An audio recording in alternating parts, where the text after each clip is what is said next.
Hello friends, आज हम आपको बताएंगे वेयर आर डेटाबेसेस यूज्ड। हमने इससे पहले बात कर ली है कि डेटा क्या होता है, डेटाबेस क्या होता है। आज की इस टॉपिक में हम देखेंगे कि डेटाबेसेस जो हमारे होते हैं, जो डेटाबेस होते हैं, उनका यूज हम किस किस क्षेत्र में करते हैं, कहाँ कहाँ पर हमारा डेटाबेस यूज किया जाता है। इसको हम स्टार्ट करते हैं आज के इस टॉपिक में। तो इसके कई सारे एग्जाम्पल्स हो सकते हैं कि डेटाबेस कहाँ कहाँ यूज किया जाता है, कई सारे एग्जाम्पल्स हो सकते हैं और सभी के बारे में बता पाना बहुत ही मुश्किल है, काफी मुश्किल है सभी के बारे में बता पाना। फिर भी हम कुछ के बारे में यहाँ पर सम एग्जांपल्स लेकर के हम आपको समझाएंगे कि डेटाबेस कैसे यूज होता है हर एक फील्ड में और किस प्रकार से वो काम करता है।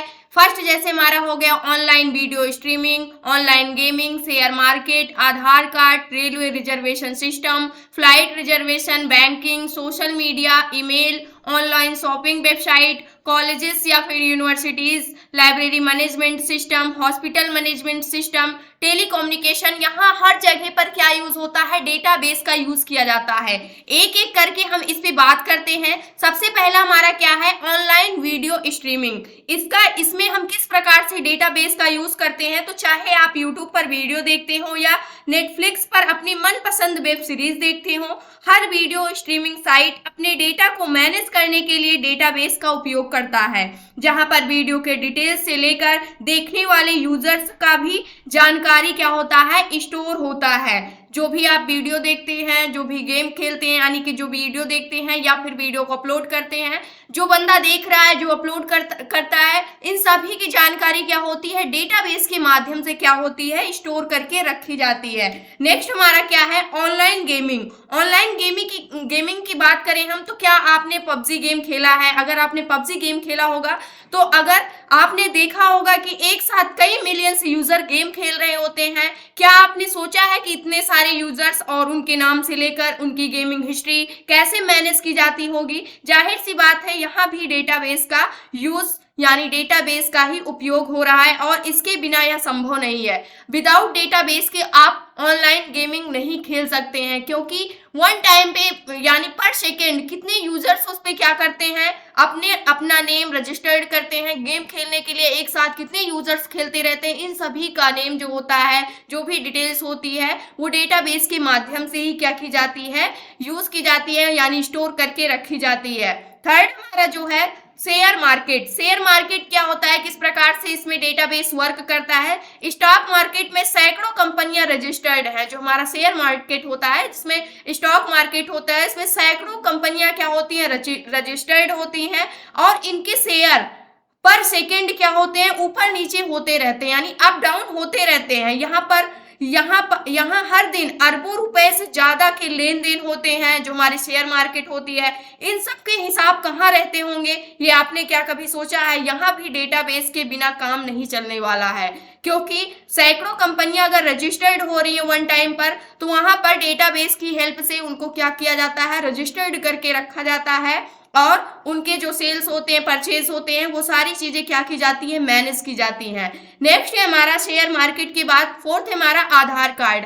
आप सभी ने आधार कार्ड तो जरूर बनवाया होगा, लेकिन क्या कभी आपने ये सोचा है, आपने भी आधार कार्ड बनवाया ही होगा। इस दौरान आपका नाम, जन्म तिथि, माता पिता का नाम, यहाँ तक कि आपकी उंगलियों के निशान से लेकर आपके आंखों की रेटिना के निशान जैसे हर प्रकार की जानकारियां आपको देनी पड़ी होंगी। आपको क्या लगता है, ये सारी जानकारियां कहाँ और कैसे रखी होंगी? यहाँ भी डेटाबेस की जरूरत पड़ती है। तो ये बहुत सिंपल सा एग्जाम्पल है, जो कि चाहे छोटा सा बच्चा ही क्यों ना हो या फिर बड़े ही क्यों ना हो, सभी का आधार कार्ड बनवाया जाता है और सभी इससे क्या है परिचित हैं। इसलिए ये पॉइंट आपको और अच्छे से समझ में आता होगा, क्योंकि आधार कार्ड के जो भी डिटेल्स होती हैं वो डेटाबेस की हेल्प से ही क्या की जाती है, मैनेज की जाती हैं। इसलिए आधार कार्ड में भी डेटाबेस की जरूरत पड़ती है।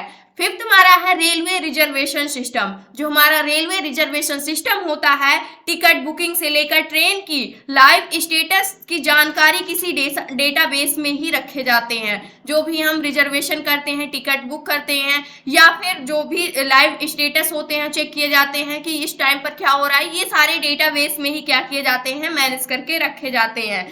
और नेक्स्ट हमारा है सिक्स फ्लाइट रिजर्वेशन। रेलवे की तरह यहाँ भी फ्लाइट की हर एक जानकारी को सुरक्षित रखने के लिए डेटाबेस की जरूरत पड़ती है। जैसे हमारा रेलवे में सेम वैसे ही फ्लाइट रिजर्वेशन में। नेक्स्ट है हमारा 7th है बैंकिंग। बैंकिंग, हम रोजाना बैंकों के माध्यम से हजारों लेन देन करते हैं और हम बिना बैंक जाए केवल एक मोबाइल ऐप से ऐसा कर सकते हैं।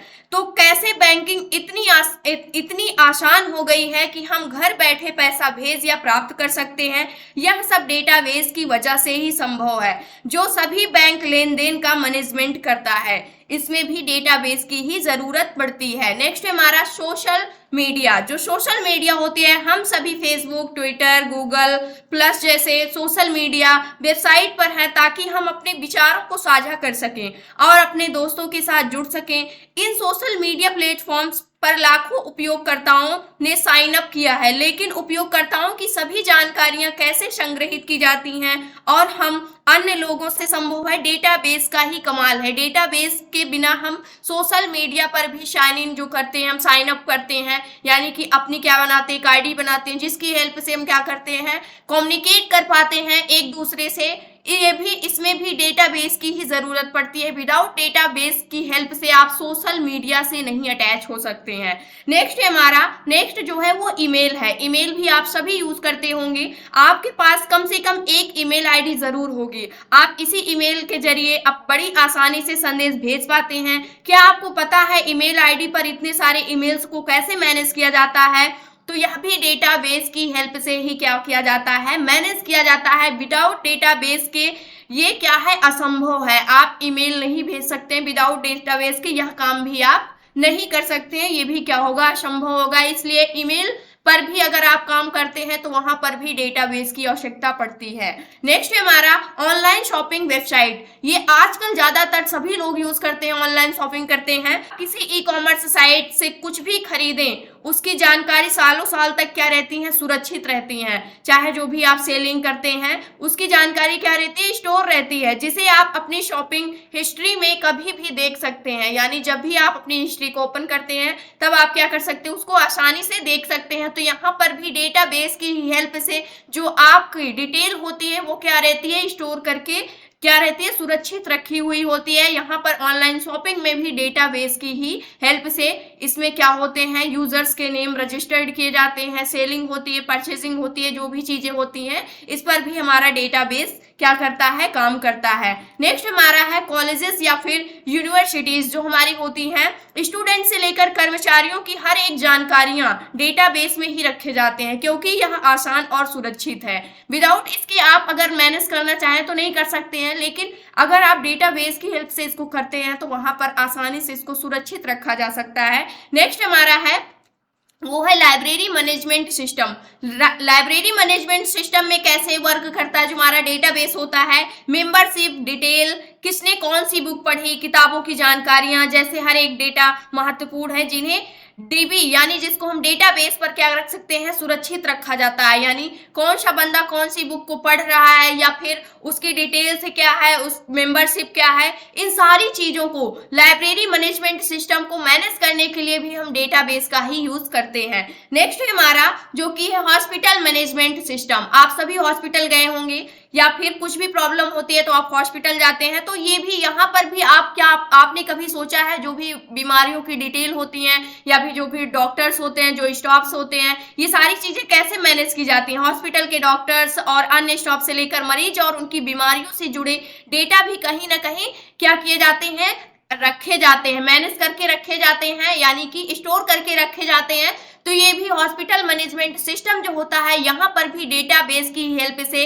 ये सारी चीजें क्या की जाती हैं, स्टोर करके रखी जाती हैं। जो हमारा लास्ट है वो है टेलीकम्युनिकेशन। टेलीकम्युनिकेशन क्या होता है, कोई भी दूरसंचार कंपनी बिना डेटाबेस सिस्टम के अपने व्यवसाय के बारे में सोच भी नहीं सकता। इन कंपनियों को कॉल डिटेल और मासिक बिल जैसे हर एक जानकारियां अपने पास रखनी होती है। इन सब के अलावा और और भी कई सारे जगह हो सकते हैं जहां डेटाबेस का उपयोग होता है। तो यहाँ तक हमने इतने सारे पॉइंट्स से जिसको हमने डिस्कस किया कि डेटाबेस का यूज जिस प्रकार से अलग अलग क्षेत्र में किया जा रहा है, इस प्रकार से आप सोच सकते हैं कि इसकी कितनी डिमांड है, यानी कितना ये इंपॉर्टेंट है जो हमारा डेटाबेस है इसको समझना, जिससे हम ये समझ सकते हैं कि जो डेली लाइफ में हम काम करते हैं ये सारे हमारे डेटाबेस की हेल्प से ही क्या होते हैं, संभव हो पाते हैं। अदरवाइज हम क्या नहीं कर सकते हैं, कोई भी डेटा स्टोर करके लाइफ टाइम के लिए नहीं रख सकते हैं। फ्यूचर में कभी भी अगर हमें यूज करना पड़ा तो विदाउट डेटाबेस की हेल्प से हम उसको स्टोर करके नहीं रख सकते हैं। यदि आपको पता है तो अगर इससे भी अलावा अगर आप जानते हैं डेटाबेस के बारे में कि डेटाबेस के और क्या क्या एग्जांपल्स हो सकते हैं, तो आप कमेंट सेक्शन में प्लीज कमेंट करके जरूर बताइएगा, ताकि हमें भी पता चल सकेगी कि और किस किस क्षेत्र में डेटाबेस का यूज किया जाता है। तो ये था सिंपली सा आज का हमारा टॉपिक जो कि था तो वेयर आर डेटाबेसेस यूज्ड, यानी जो हमारा डेटाबेस होता है इसका यूज कहां कहां पर किया जाता है। आई होप दोस्तों अगर आज की इन्फॉर्मेशन आपको अच्छी लगी हो तो प्लीज वीडियो को लाइक करना, चैनल को सब्सक्राइब करना और दोस्तों के पास शेयर करना। Thanks for watching this video.